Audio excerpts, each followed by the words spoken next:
इसमें बहुत सारी कंट्रोवर्सीज सामने आ रही हैं। इंडिया बांग्लादेश के मैच को लेकर बहुत सारी बातें की जा रही हैं और अब जो नूरुल हसन है, जो उनके प्लेयर हैं, उन्होंने प्रेस कॉन्फ्रेंस में कह दिया कि जी कोहली ने जो है वो डिसीव करने की कोशिश की थी, डिसेप्शन करने की कोशिश की थी, जिसकी वजह से पेनल्टी के 5 रन जो है वो बांग्लादेश को अवार्ड होने चाहिए थे। इसके अलावा और भी बहुत सारी बातें आ रही हैं कि जी थोड़ा फेवर किया गया शायद भारत को इस मैच में, और कुछ प्लेयर ने तो यहाँ तक कह दिया कि शायद ये वर्ल्ड कप जो है वो भारत को बेचने की साजिश की जा रही है। लेकिन खैर जितने मुंह इतनी बातें, लेकिन ये जो पर्टिकुलर बात है कि जहाँ पे 5 पेनल्टी के रन की बात थी, जरा मोहसिन से जानते हैं। मोहसिन, क्या इस हवाले से है? अली देखिए, थोड़ा सा मसला है कि ये लॉ इंटरप्रिटेशन के ऊपर लॉ है। ये लॉ नंबर 41.5 है आईसीसी का, जिसके अंदर कहते हैं कि डिलिबरेटली आप बैट्समैन को डिसीव नहीं कर सकते, यानी कि कोई अपने रॉन्ग एक्शन से या ऑब्स्ट्रक्ट करें उनको। तो फॉर एग्जांपल इसमें इस केस में हुआ ये था कि 7वें ओवर 6ठे ओवर में अर्शदीप ने जो है वो दूर से थ्रो किया था बाउंड्री से, तो कोहली के पास से बॉल गई थी, तो कोहली ने ऐसे प्रिटेंड किया जैसे वो उन्होंने कीपर के पास दिया, हालांकि बॉल वहां पर जा रही थी। तो उसको किसी ने नोटिस किया, ना अंपायर ने देखा, ना कुछ देखा। बाद में नूरुल हसन ने कहा कि जी हमें डिसीव करने की कोशिश की, इस पर हमें 5 रन भी मिलने चाहिए थे। अब सच मानो में बात है कि टू बी ऑनेस्ट, ना किसी कमेंटेटर ने देखा, ना अंपायर ने देखा, ना उस वक्त इशू उठा। मैच हारने के बाद तो आप 10 बातें कह सकते हैं, जी वो नो बॉल थी, नहीं थी, वो ये था नहीं था। तो आई थिंक वो उन्होंने पॉइंट ये उठाया, नूरुल हसन ने, बांग्लादेश ने उठाया कि जी बहुत सारे अंपायरिंग डिसीजंस जो हैं वो इंडिया की फेवर में गए थे, या जो समझे ये जो 50-50 वाली कॉल्स होती हैं वो इंडिया की फेवर में गई थी। I think that is where Bangladesh को लग रहा है कि they could have performed better then. देखिए, लॉ की बात की है, जाहिर है लॉ है तो फिर है। मैं क्रेडिट देता हूँ, नूरुल हसन की बात कर रहे हैं कि उसने ये बात की, मैं क्रेडिट देता हूँ उनकी मैनेजमेंट को कि रूल्स पढ़ के आए। हमने बोल्ड कर दिया उसको और हम अपीलें कर रहे थे और वो रन बनाए जा रहे थे, वो भी एक रूल था ना।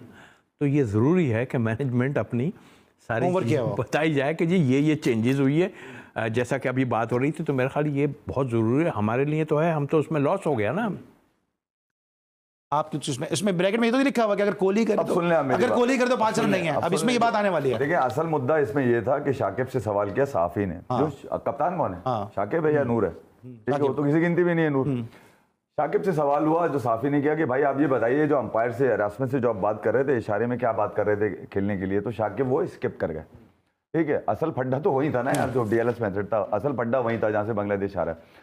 तो मैं ये कह रहा हूँ, उस पर तो कप्तान कुछ बोलने को तैयार नहीं है। एक वो ऐसी चीज लेकर आ गए जहां पर रूल इम्प्लीमेंट कौन करता है, बॉडी करती है ना। तो बॉडी का इंतजार कर रही है, बॉडी तो इंतजार नहीं करेगी ना, उसको भी तो नजर आएगा। वो जरूरी नहीं है कि मैच खत्म हो गया किसी को नहीं पता होगा भाई, वो थर्ड अंपायर, मैच रेफरी, वो भी तो बैठे हुए देख ही रहे ना यार।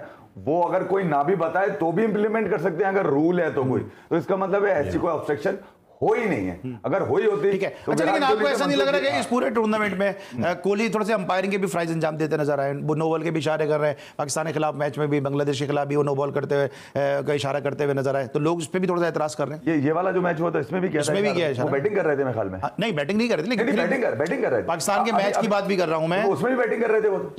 तो क्या बैट्समैन नहीं करेगा नो बॉल का इशारा? पूछ रहा हूं ना मैं कि आपको लगता है कि अंपायरिंग में करते हैं, बैट्समैन करेगा नो बॉल का इशारा? आपने क्रिकेट खेली है? नहीं, मैंने खेली नहीं है, तभी तो मुझे सवाल बड़ा हैरत अंगेज लग रहा है। नहीं, मैं ये कह रहा हूं, बैट्समैन इशारा करता है, वो क्या ड्राविड को इशारा करते हैं कि भाई ये नो बॉल दे दो? तो उसमें बैट्समैन का भी इशारा करता है। कमाल बात है, मैं तो भाई कोई बैट्समैन इशारा करता है नहीं, अंपायर से बैट्समैन मांगता है, इशारे नहीं करता भाई। वो फर्क है ना, आप समझ नहीं रहे। वहां पे मुंह से नहीं बोल सकता, वो यही कर सकता है, यही कर सकता है। तो नहीं नो बॉल दे दो, तो बिल्कुल मांगेगा, वो क्यों नहीं मांगेगा, उसका राइट है भाई। देखिए भाई, वो कोहली है, वो कोहली है। देखिए, कोहली ग्रेट, कोई कहीं से अभी कोहली का पीछा सब लोग छोड़ दें, हमारे वाले भी, कि भाई कोहली को पहुंचने के लिए आपको बहुत टाइम चाहिए।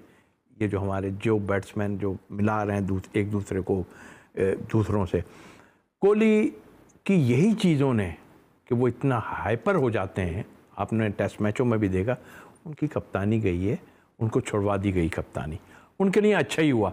इसलिए कि वो अभी भी आप देखें कि 2-4 दफ़ा वो ऐसे करके गए एक मैच में, मैंने देखा, बट वो अच्छा ही हुआ उनके लिए, फेवर में ही चली गई बात। लेकिन वो आदत जो एक होती है ना, वो ख़त्म नहीं होती है। तो मेरा ख्याल है इस ग्रेट बैट्समैन को यहाँ पर अपनी कप्तानी से हाथ धोना पड़ा, लेकिन कोई उसमें नहीं है, उनकी मैनेजमेंट ने संभाल लिया, उसको टीम के साथ रखा, वरना एक बड़ा लॉस हो जाता अगर उसको नहीं रखते। तौसीफ भाई की बात अच्छी है कि जिस तरह से कोहली के लिए बेहतर हुआ कि वो कप्तान छोड़ के एक अच्छे बैट्समैन बन गए। मेरे ख्याल से वक्त आ गया हमारे कप्तान के लिए भी कि उन्हें भी आप कहें कि जब आप T20 में बाद में क्यों याद आती है कि ये उसने वो कर दिया? अगर आप में फला चल रहा है आपने सुना होगा कि कल शाकिबुल हसन की जो प्रेस कॉन्फ्रेंस थी, बड़ी खतरनाक प्रेस कॉन्फ्रेंस थी, बड़े मीडिया ने कड़वे कड़वे सवाल उनसे पूछे, उन्होंने बड़े जिसको कहते हैं मुश्किल जवाब दिए।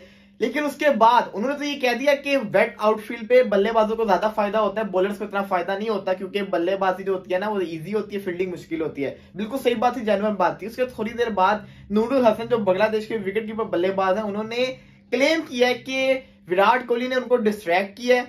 अकॉर्डिंग टू 45.1 लॉ जो है आईसीसी का, उसके अकॉर्डिंग ये जो है इस पे 5 पेनल्टी रन मिलते हैं जो कि हमें नहीं मिले। अब देखा जाए तो अगर आप ला देखो तो बिल्कुल सही बात की है, अगर कोई आपको डिस्ट्रैक्ट करेगा तो आपको 5 पेनल्टी रन मिलेंगे, बिल्कुल सही बात है। लेकिन सवाल ये है कि हर चीज मैच के बाद क्यों याद आती है, मैच के दौरान क्यों नहीं याद आती, जब वो इंसिडेंट हुआ तब क्यों नहीं किसी को याद आती, बाद में क्यों याद आती है कि ये उसने वो कर दिया। अगर आपने उस टाइम देखा है कि विराट कोहली ने डिस्ट्रैक्शन की है, अर्शदीप ने थ्रो किया है, विराट कोहली ने ऐसे शो कर रहा है कि मैं थ्रो कर रहा हूं, वो विकेट कीपर के हाथ में जाती है अर्शदीप की सीधी थ्रो, तो वही बात आ गई ना, आपके पास वजह थी, आप उस टाइम अंपायर के सामने डोला डालते, अपना इशू क्रिएट करते या अपनी वजह सामने रखते तो अंपायर कुछ सोचते, लेकिन ऐसा कुछ हुआ ही नहीं। ऐसा जिसको कहते हैं देखने की नौबत ही नहीं है, आप लोग जिसको कहते हैं इजी होके खेलते रहे। अगर उस टाइम रोला डला होता तो 5 पेनल्टी रन मिल जाने थे, लेकिन नहीं बना। अब मैं ये समझता हूं कि यार ये जो होती है ना बातें, हर जो टीम हारती है ना वो बहाना ढूंढती है अपनी हार को डिफेंड करने के लिए। हमने भी बहाना ढूंढा था, ओ नो बॉल है, ओ विकेट को लग के रन नहीं ले सकते, लेकिन 2 दिन बाद सारा रूल सामने आ गया, हम भी चुप होके बैठ गए। ये एक बहाना होता है, अब वही बहाना है। हाँ कि भाई आप ही हमें सिखा दो, हमें तो क्रिकेट नहीं आ रही है। पहले नंबर पे बहुत अच्छा खेलते हैं वो, उनकी जो सिंगल शॉट है और फर्स्ट शॉट है बहुत अच्छी लगती है, सिक्सर पे जाती है, चौका उनका बहुत अच्छा है, यानी कि ना वो खेलते बहुत अच्छे तरीके से। ये सूर्य कुमार यादव एक बहुत अच्छे बैट्समैन है, इनको मिस्टर 360 के नाम से भी जाना जाता है, हर तरफ की शॉट मारते हैं। मेहनत करके अचीवमेंट मिल रही है ना, ऐसे तो नहीं ले रही ना, तो हम उसको मुबारकबाद देते हैं। ठीक है, हमारे हमसाया मुल्क है, तो इसी तरह अगर हम उनकी तारीफ नहीं करेंगे शायद इन हमारों को शर्म आ जाए। कि मैं सूर्या जो खिलाड़ी है ना बहुत अच्छा खिलाड़ी है, वो आज का नहीं खेलता, पुराना खेलने वालों में से है, और वो जिस भी मैच में गया उसने अच्छा उन्हें स्कोर किया है। सूर्य कुमार